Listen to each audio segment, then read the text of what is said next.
बहिणीने मला कॉल केला होता, कारण 7:30-7च्या आसपास कॉल केला. त्यांनी सांगितलं असं असं झालेलं आहे म्हणून. मग त्याच्यानंतर मी माहिती घेतली थोडी, तर मला कळालं सकाळी बाथरूमला काढतात सगळ्या कायद्यांना बाहेर, त्यावेळेस त्यांनी काहीतरी केलेलं आहे म्हणून.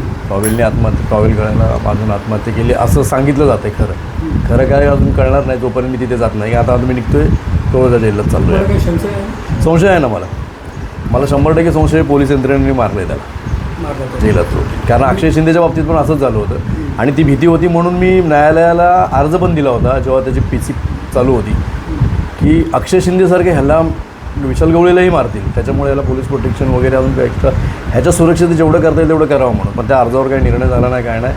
आणि आता जी भीती होती तीच झाली. या दरम्यान तुम्हाला तुम्ही अक्षय याचा विशाल गवळीशी भेटला, काय सांगितलं? विशाल गवळीशी मी भेटलो होतो मागच्या 20-25 दिवसाआधी भेटलो होतो. जेलला विजिट घेतली त्याची. त्याच्यामध्ये त्यांनी सांगितलं होतं की मी काही केलं नाही, मी निर्दोष आहे आणि खूप काही अशी माहिती दिली होती त्यांनी मला. आणि त्यांनीही मला सांगितलं होतं की मला इथे पण धोका आहे. पण तेव्हा मी सांगितलं त्याला की मी न्यायालयात अर्ज दिला आहे, त्याच्यामुळे तुला काय होणार नाही, काळजी नको करू, तू आता न्यायालयाच्या संरक्षणामध्ये. काय मागणी तुमची आता?